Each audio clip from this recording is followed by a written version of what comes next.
En général, beaucoup d'étudiants pensent que la Tunisie, c'est un bon pays pour les études, soit c'est un pays de transit. Et c'est sur ce, on a du mal parfois à pouvoir s'intégrer. Parce qu'on voit ça mal de voir un pays qui donne une formation et par après, il ne vous donne pas du boulot. Donc c'est ce qui tue un peu la vie estudiantine en Tunisie. Parlons un peu de l'unité. Est-ce que pensez-vous qu'il y a vraiment l'unité dans votre communauté? Entre communautés, il n'y en a pas.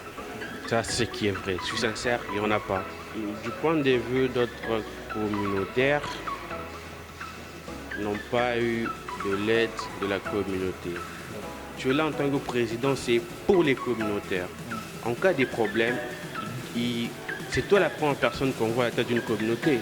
Le manque de communication. Il y a certains communautaires qui en souffrent, qui sont malades. Ouais. Mais s'il n'y a pas cette communication-là, vice-versa, parce qu'une flèche aller doit être accompagnée d'une flèche retour, les devoirs de la communauté envers les communautaires et les communautés et les communautaires envers la communauté. Parce que la communauté, c'est à but non lucratif, on ne paye personne. Et ce n'est pas un lieu où vous pouvez faire un abus financier. Premièrement, la Tunisie, c'est un bon pays, c'est notre pays d'accueil. Mais comme un problème que nous avons en tant qu'étudiants, c'est pose au niveau d'ordre administratif. Premièrement, je pourrais dire les conditions de séjour.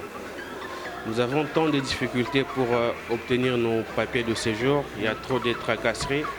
Et c'est ce qui nous embête et qui nous met parfois en colère pour pouvoir nous délivrer nos papiers de séjour.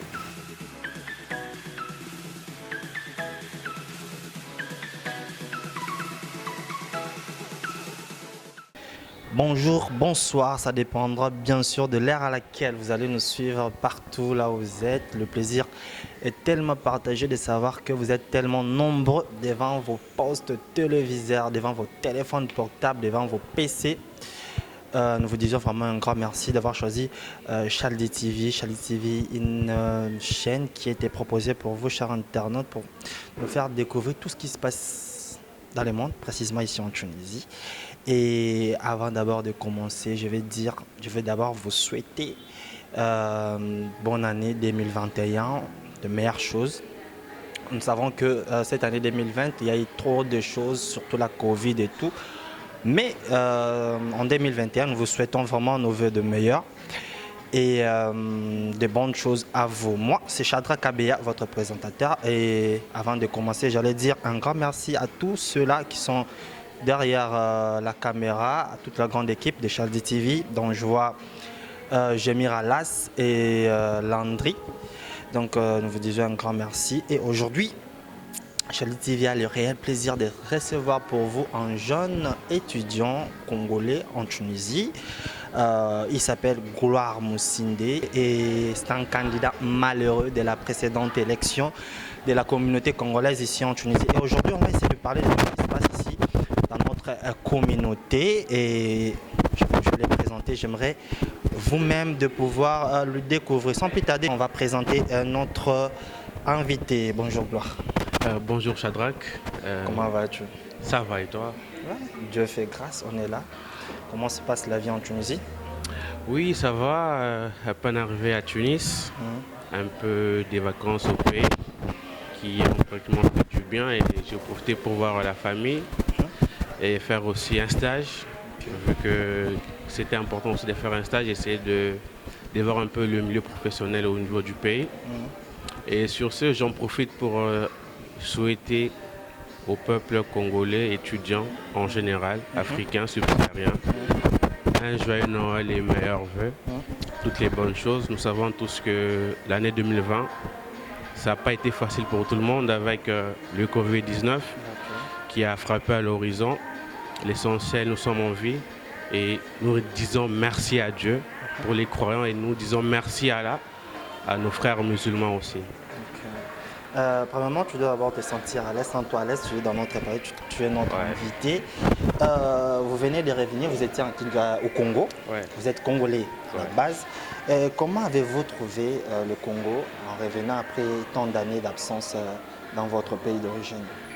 Bon, premièrement, je pourrais dire que c'est un peu chaotique, pour dire ça.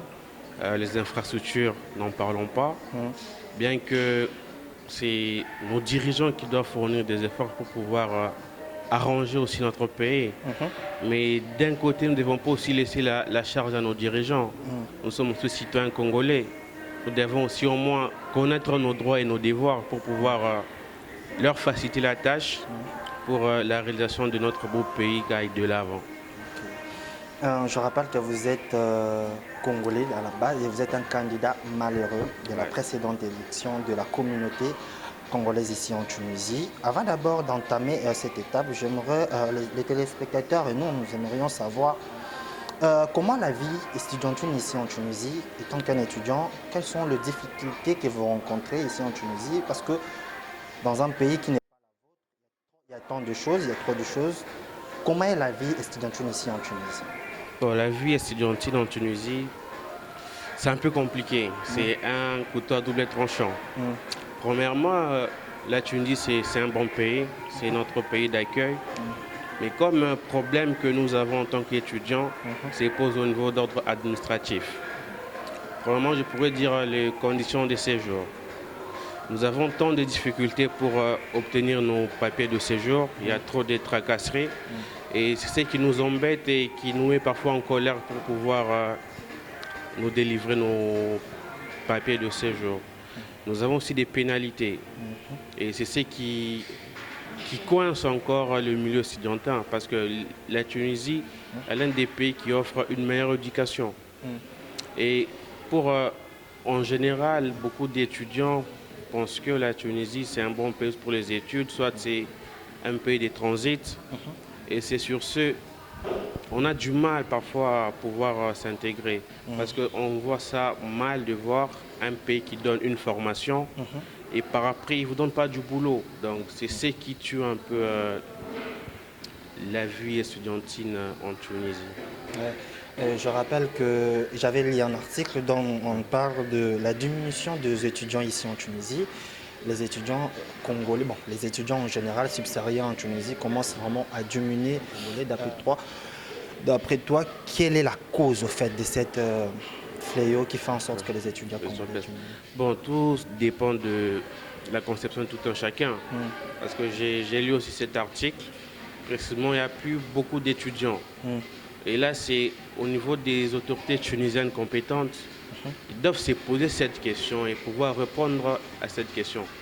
Parce que je crois des années précédentes, il y a eu pas mal d'étudiants, mais ils doivent faire un sondage pour savoir pourquoi le nombre d'étudiants diminue et qu'est-ce qu'il faut faire pour pouvoir attirer des nouveaux étudiants subsahariens en Tunisie. Donc sur ce, c'est les autorités compétentes eux-mêmes, ils ont le fort pouvoir pour pouvoir c'est donner des réponses à ce genre de questions. Et pourquoi pas aussi faire un sondage au niveau des étudiants subsahariens, leur demander ce qu'ils veulent réellement. Parce qu'on voit mal, au début, il y a beaucoup d'étudiants, suite aux tracasseries, et récemment, il y a eu notre consoeur, Bintou Kone, avec ce qui s'est passé. Et tout ça, ça décourage un peu beaucoup de subsahariens pour venir faire leurs études au Maghreb en général. Je rappelle que Bintou Kone a été libéré. Nous disons un grand merci aux communautés de l'AEZ qui a fait des énormes efforts pour essayer de libérer notre consoeur. Parlons un peu de la communauté congolaise ici en Tunisie. Je rappelle que vous êtes un candidat malheureux de la précédente élection. Comment est-ce que vous avez trouvé, comment est-ce que vous digérez d'abord cette défaite que vous avez essayé de prendre, avant d'abord d'entamer tout ce qui se passe dans la communauté? Bon, pour digérer la défaite, c'est juste être fort, bien qu'on a perdu une bataille. Cela ne veut pas dire qu'on doit baisser les bras. Il y a eu un bureau en place qui a pu mettre en œuvre son plan d'action. Le président lui a eu sa vision à lui. Donc la défaite, ça va, on a bien digéré, bien qu'au début ça faisait mal, mais avec le temps, on s'est remis pour pouvoir affronter cette défaite. Bon, je rappelle que la communauté congolaise en Tunisie augmente du jour au jour et il y a tant de problèmes qui se posent. Premièrement, d'abord, on a essayé de voir le bilan. Il y a eu plus de 6 morts en 2020 ici en Tunisie, d'après toi.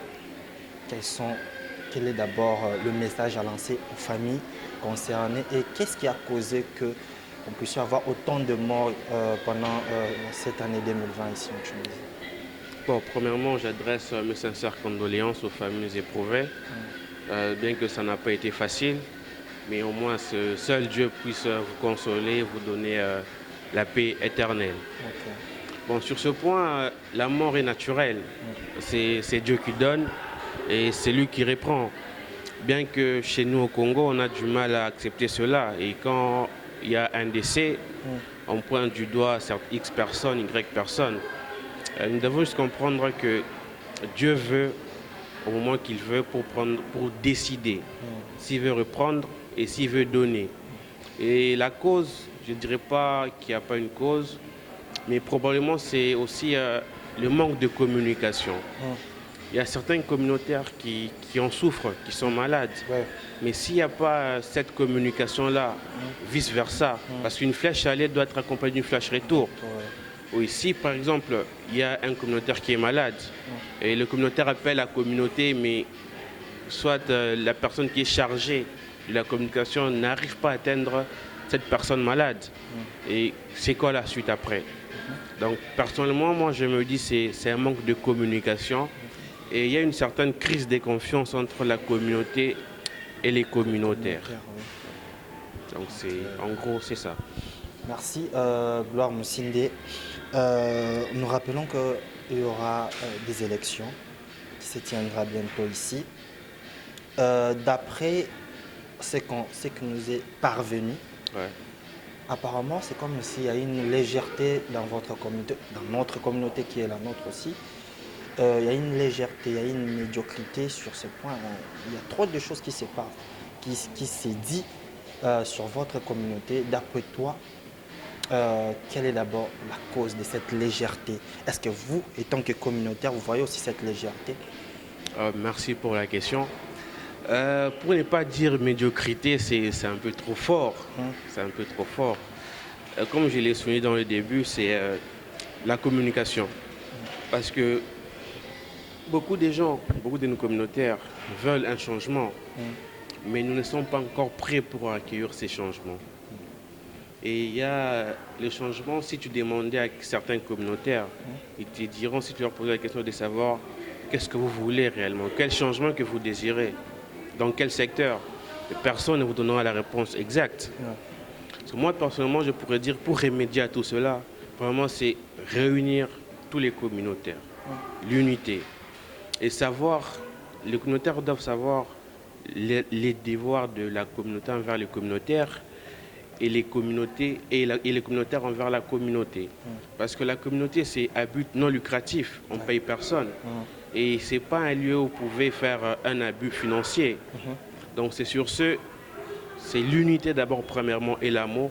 Tu ne peux pas prétendre être candidat d'une communauté comme la nôtre et venir exposer tes biens. Tu es là en tant que président, c'est pour les communautaires.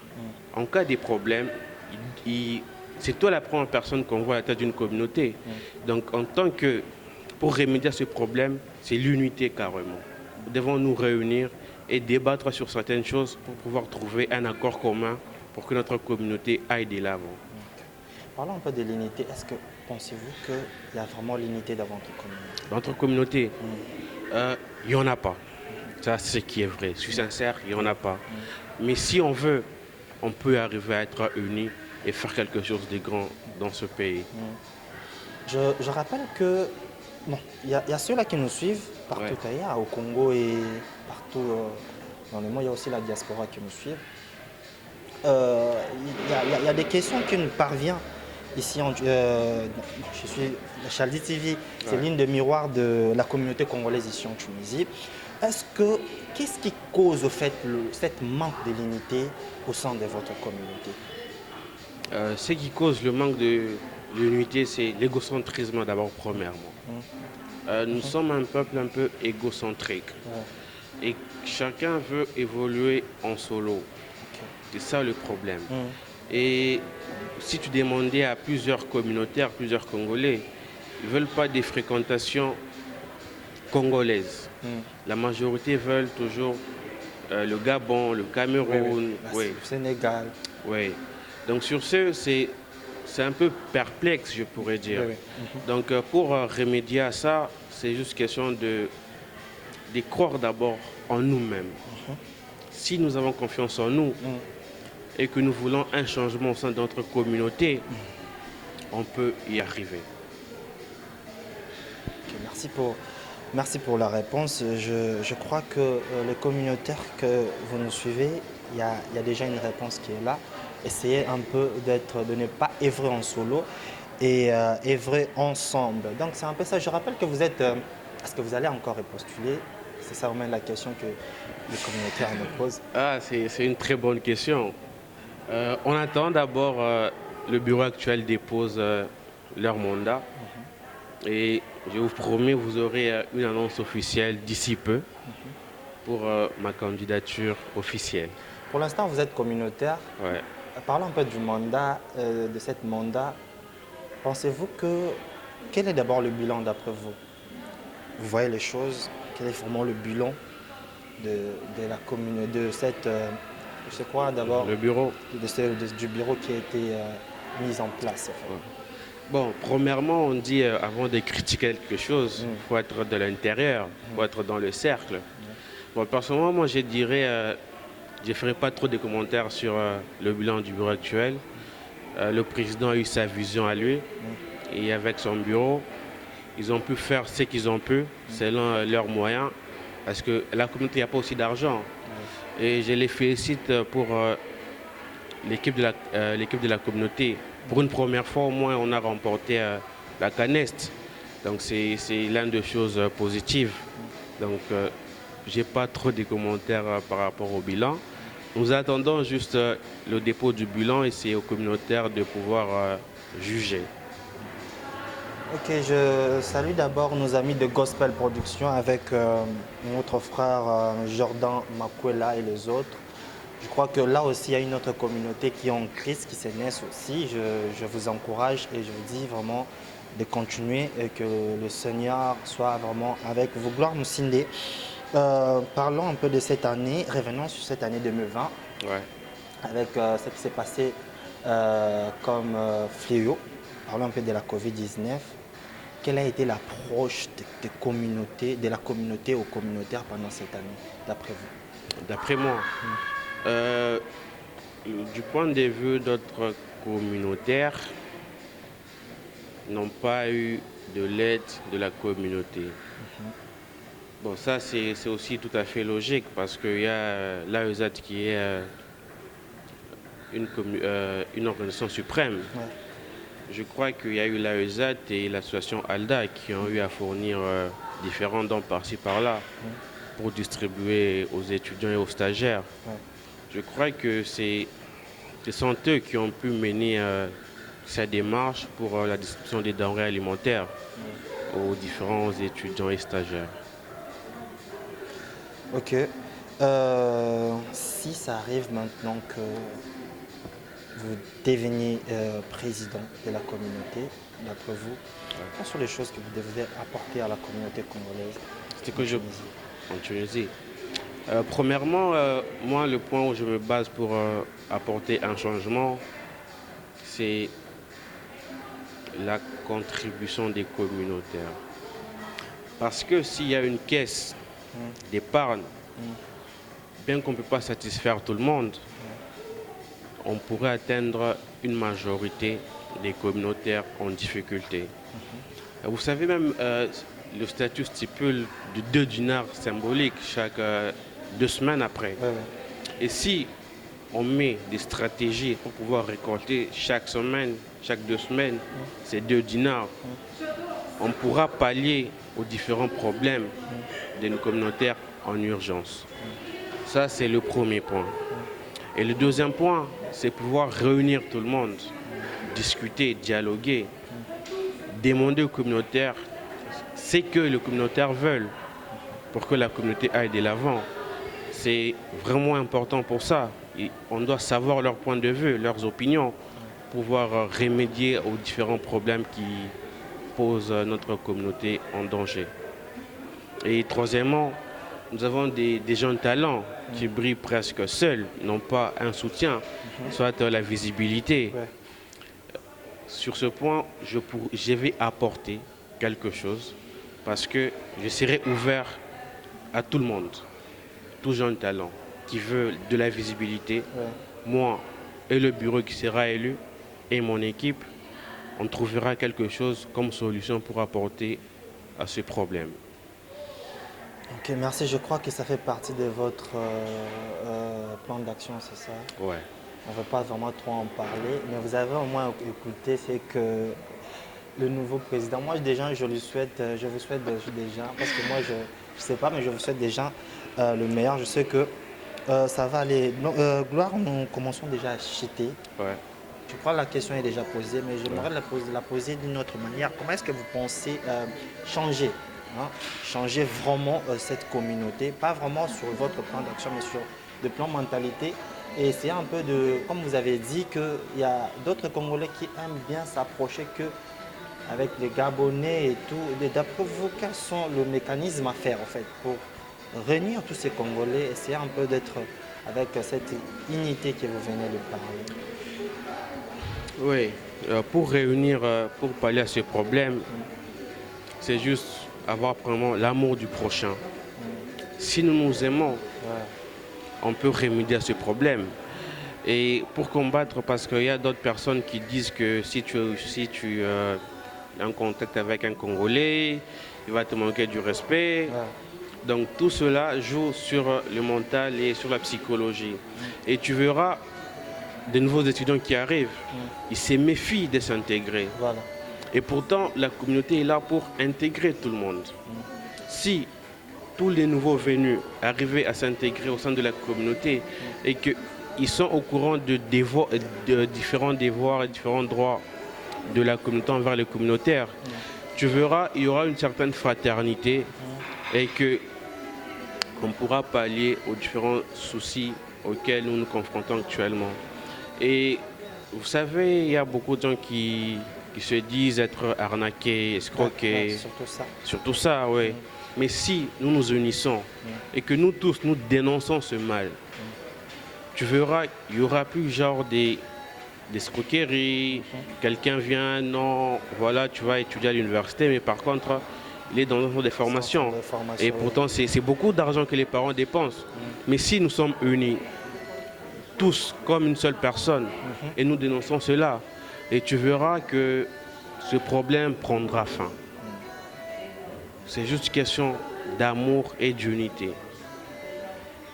Voilà. D'accord, je crois qu'on commence à arriver à la fin de cette émission. Ouais. Vraiment, nous te disons un grand merci d'avoir passé sur notre chaîne et nous espérons qu'il y aura le meilleur pour vous pour cette année 2021. Et nous rappelons que vous êtes un candidat malheureux. Et nous espérons que cette année, ça va tenir. Je lance l'appel à tous nos communautés, à tous les abonnés de Chali TV. Je sais que vous êtes ici, vous êtes en Kinshasa, vous êtes en Tunisie. Il y a vraiment beaucoup d'abonnés ici en Tunisie. Gloire Moussinde est là. Et c'est un peu de lui porter votre soutien avec tout ce qu'il a dit. Et je sais qu'avec votre soutien, avec votre apport, tout va aller dans le mieux. Donc c'est un peu ça. Gloire Moussinde, un mot de la fin. Un mot de la fin. C'est fut un plaisir de passer sur les antennes de Chali TV. J'espère que ce n'est pas la dernière fois ni la première fois. Et c'est l'un des miroirs de la communauté congolaise en Tunisie qui fait quand même la fierté des Congolais en Tunisie à travers ces émissions, ces tranches. Et je vous souhaite plein de succès et plein de bonheur. Et courage à toi, mon frère. Merci. Merci.